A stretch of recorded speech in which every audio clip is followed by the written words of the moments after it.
Ok, donc 2020, est-ce que c'était la pire année? Donc 2020, ce qui est sûr, c'est que c'était une année assez particulière, en bourse en tout cas, et même en général. C'était une année qui était difficile pour certains, mais c'est aussi été une très bonne année pour d'autres. Donc on va parler justement de ça. On va faire un peu le bilan sur ce qui s'est passé au niveau boursier en 2020, et on va voir que finalement, c'est pas si négatif que ce qu'on pense. Donc 2020, c'est sûr que c'est une année difficile, surtout pour l'humanité finalement, pour l'économie, puisque au niveau sanitaire, forcément, il y a eu le Covid. Et puis, au niveau de l'économie, forcément, il y a eu un arrêt de l'économie pendant plusieurs mois qui a eu lieu notamment 2 ou 3 fois suivant les régions. Donc, c'était vraiment important. Et c'est notamment ce qui a créé le crash en mars, puisque sur les marchés boursiers, il y avait une totale inconnue par rapport à ce virus. Et donc, il y a eu vraiment un confinement important, une coupure finalement de l'économie. On a arrêté l'économie du jour au lendemain. Et donc, forcément, ça s'est ressenti sur les marchés boursiers. En plus, il y a eu une panique, tout ça. Donc, on en avait déjà parlé notamment. Et puis, ce qui s'est passé, c'est que finalement, on a eu des performances qui étaient assez moyennes sur 2020, notamment sur le pétrole qui reflète clairement l'économie, et on voit que le pétrole en 2020 a fait moins 23%. Donc le pétrole, ça représente finalement l'économie, parce que quand l'économie tourne, on a besoin de pétrole. Si on arrête l'économie, forcément, il n'y a plus besoin de pétrole, on n'en utilise plus beaucoup, et donc le prix baisse. Et c'est ce qui s'est passé. On a eu notamment une chute du pétrole en mars qui était vraiment très importante. Ensuite, on s'est un peu repris, mais sur 2020, on est à moins 23% sur le pétrole. Au niveau du CAC 40, c'est pareil, hein, en Europe, ça reste assez difficile, moins 7% sur le CAC 40. Sur le DAX 30, on est à 4,57%, mais ça reste quand même moins bon que les dernières années, où en plus de ça, on a eu des très bonnes années les années d'avant, donc forcément, c'est quand même moins bon que les dernières années. On est à moins 7% sur le CAC 40, plus 4,57% sur le DAX, donc on est quand même en positif finalement. Mais par contre, il y a tout un aspect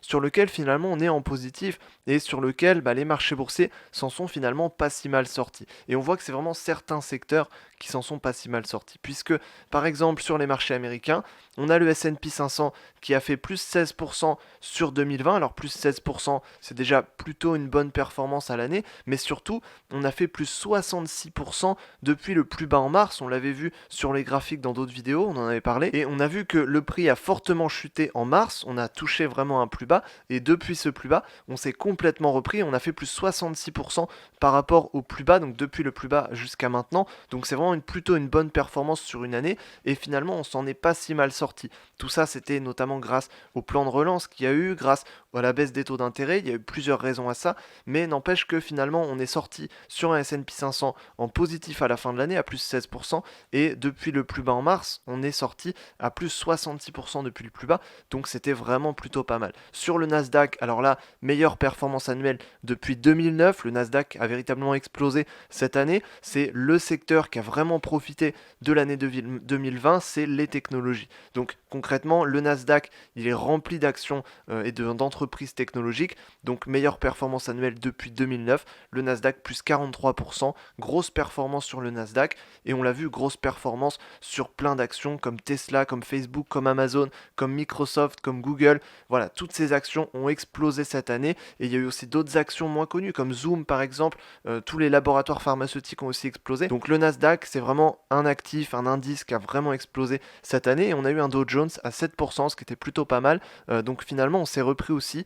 Donc voilà, les indices américains plutôt positifs sur cette année étonnamment, mais il y a eu forcément un gros plan de relance économique. Donc voilà, c'est pour ça qu'on est en positif sur les marchés, mais l'économie réelle a vraiment été touchée pour le coup. Et voilà, on voit qu'il y a vraiment une différence entre ce que font les marchés et l'économie réelle. Les marchés continuent à monter, continuent à monter. L'économie réelle, elle est toujours plus ou moins arrêtée, ou ça reste compliqué. Mais il ne faut pas oublier que ça reste une période de crise. Et une période de crise, forcément, il y a les actifs refuges qui explosent. Et en période de crise, c'est les actifs refuges qui explosent. C'est là-dessus que les investisseurs et les traders vont se réfugier. Et donc, forcément, les actifs refuges n'ont pas dérogé à la règle, puisqu'ils ont véritablement explosé cette année. En tout cas, certains actifs ont plus explosé que d'autres. On voit notamment l'or qui est monté de 28% cette année. Donc l'or, c'est toujours bon quand on a des crises. À chaque fois qu'on a des crises économiques, qu'on a des crises dans un pays, des crises politiques, sociales, économiques, dans tous les cas, l'or va monter, parce que l'or, c'est un actif de crise. C'est un très bon actif refuge. Donc l'or est monté cette année plus 28%,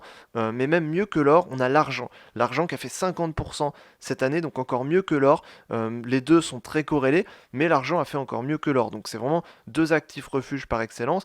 Et on a le Bitcoin. Alors le Bitcoin, ça reste un actif refuge. On voit qu'il s'est vraiment défini cette année comme un actif refuge en 2020. Voilà, avant on pouvait se demander, est-ce que le Bitcoin c'est un actif refuge? Est-ce que c'est une sorte d'or numérique? Et bien finalement, le Bitcoin a démontré que c'était l'or numérique. Le Bitcoin c'était un actif refuge, puisqu'en temps de crise il a explosé, et donc il a fait 315% cette année, donc en 2020. C'est une performance qui est énorme, et donc on voit très bien que c'est un actif refuge. C'est un actif qui est encore en train de se construire, mais c'est un actif refuge en temps de crise, donc comme l'or, comme l'argent, et donc le Bitcoin. Et à ce moment-là, d'ailleurs, au niveau de la crise, on a eu aussi d'autres actifs refuges qui ont explosé, notamment le franc suisse, notamment le yen japonais, qui sont des très bons actifs refuges et qui ont explosé aussi cette année. Alors la raison à tout ça, c'est qu'on peut se demander, c'était une année de crise, mais pourtant les marchés ont quand même explosé finalement. On a eu quand même des bonnes performances sur le marché américain, on a des actifs refuges qui ont explosé. Finalement, on s'en est quand même pas si mal sorti, mais pourtant c'était une année de crise. 2020, c'est une année de crise, et ça reste une année de crise, ça restera comme ça, c'est une année de crise 2020, et pourtant on s'en est sorti sur les marchés financiers pas si mal que ça. On a eu un crash qu'on a réussi à retracer entièrement sur beaucoup d'indices, on a eu des actifs technologiques qui ont explosé, des actifs refuges qui ont explosé. Finalement, on s'en sort pas trop mal si on avait mis quelques protections. Et donc finalement, ce qui a sauvé la bourse, parce qu'on aurait pu complètement s'effondrer et ne pas forcément retracer toute la baisse en quelques mois, et ce qui a sauvé véritablement la bourse, c'est les plans de relance. C'est le plan de relance des États-Unis, c'est le plus gros plan de relance de l'histoire des États-Unis, c'est le plan de relance en Europe, la baisse des taux d'intérêt partout en Europe. On a baissé les taux d'intérêt en Europe, aux États-Unis, on est quasiment à 0% dans pas mal d'endroits dans le monde. Donc clairement, il y a eu des actions pour sauver les marchés financiers, pour sauver le marché boursier, et forcément ça se ressent. C'est pour ça que c'était pas la catastrophe, c'est pour ça que les marchés n'ont pas complètement chuté et on a réussi à retracer toute cette baisse, et c'est pour ça qu'on risque de continuer à augmenter et les marchés boursiers risquent de continuer à monter, à monter. Pourtant l'économie réelle, parfois elle est encore arrêtée, mais les marchés financiers continuent à monter. Et ça c'est le plan de relance qui a sauvé la bourse, le plan de relance aux États-Unis et en Europe, et la baisse des taux d'intérêt partout dans le monde. Mais finalement pour 2020, on attend à ce que ça continue, à ce que les marchés boursiers continuent à augmenter, puisque le plan de relance, forcément il a eu un impact en 2020, mais il aura aussi un impact en 2021 et en 2022. C'est un plan de relance qui a un impact sur 2 à 3 ans. Donc forcément, on s'attend à des anticipations qui vont être à peu près les mêmes pour 2021, mais surtout on s'attend à plus de relance, puisque les secteurs qui ont beaucoup été touchés par le Covid, sur lesquels l'économie s'est arrêtée, on s'attend à ce que ça se relance, à ce que ça se reprenne petit à petit, et on s'attend aussi à une continuation des actifs refuges, parce qu'on voit que on n'est pas totalement au bout du Covid, ça reste assez flou, donc comme ça reste flou, on a peur, et donc on se réfugie dans des actifs refuges. Donc pour 2021, normalement on s'attend à ce que ce soit plutôt une année de relance que de crise, mais ce qui est sûr, c'est que même si c'est une année de crise, on a mis en place des plans de relance qui font que de toute manière ce sera pas une année pire que 2020, et ça c'est quasiment sûr, ce sera pas pire que 2020 dans tous les cas, et ce sera sûrement même meilleur d'un point de vue économique, d'un point de vue boursier. Il y a énormément de chances que ce soit une année meilleure que 2020, mais finalement le problème dans tout ça, c'est que les marchés boursiers vont sûrement continuer à monter, les marchés financiers vont sûrement continuer à monter, les indices vont continuer à performer, les actions technologiques vont continuer à exploser, les actifs refuges vont sûrement continuer à monter également et à prendre de la valeur, comme l'or, comme le bitcoin. Le pétrole va commencer à reprendre de la valeur, on le voit depuis début 2020, le pétrole commence à reprendre de la valeur, les indices américains sont déjà en positif, il y a des chances que ça continue. En Europe, la plupart des indices boursiers vont commencer à être positifs, et on va arriver sur des marchés qui vont à nouveau sûrement taper des nouveaux records. Donc les marchés financiers sont plutôt bons, et on s'attend à ce que ce soit plutôt une bonne année 2021 pour les marchés financiers. Mais le problème, c'est l'économie réelle. C'est est-ce que l'économie réelle va en profiter, ou ça va être uniquement les marchés financiers? Et ce qui est sûr, c'est que les marchés financiers vont en profiter, mais est-ce que l'économie réelle va en profiter? Ça, c'est pas sûr et certain. Ce qui va créer justement une augmentation des inégalités. Et le problème, c'est que concrètement, ça veut dire quoi? Ça veut dire que les riches vont continuer à s'enrichir et les pauvres vont continuer à s'appauvrir. Et déjà que c'était le cas habituellement et que c'est toujours toujours le cas, mais là ça va être encore plus le cas, puisque ceux qui possèdent des actifs financiers, qui sont investis sur les marchés financiers, vont gagner encore plus d'argent cette année, et ceux qui ne sont pas investis, eh bien vont gagner encore moins d'argent cette année. C'est ça que ça veut dire. Et donc ça va augmenter les inégalités. Et finalement, il faut faire partie de ceux qui s'enrichissent. On est au début de l'année, on a le choix. Forcément, les opportunités, ça fait 50 ans qu'il y en a tout le temps, mais le meilleur moment pour investir, c'est maintenant, forcément. Et maintenant, on a deux choix. Soit on décide de ne pas profiter de ces opportunités, de ne pas profiter des marchés financiers qui vont croître cette année, sur lesquels il y aura beaucoup d'opportunités, soit on décide d'y aller, de commencer à investir, de commencer à s'enrichir et de commencer à faire travailler son argent. Et c'est véritablement ça, je pense, qu'il faut faire. Moi, ça fait déjà pas mal de temps que je le fais et je continue à le faire. Et cette année, je sais que ça va être une année cruciale, il y aura des opportunités et il faut en profiter. Donc il va sûrement y avoir des très bonnes opportunités sur beaucoup d'actifs. En général, quand on a une chute comme ça sur les indices comme on a eu cette année, certes on s'est repris, on est en positif, mais forcément il y a des opportunités énormes. On est sur une période d'après-crise, on est toujours dans une crise, mais on est plutôt vers la fin que vers le début.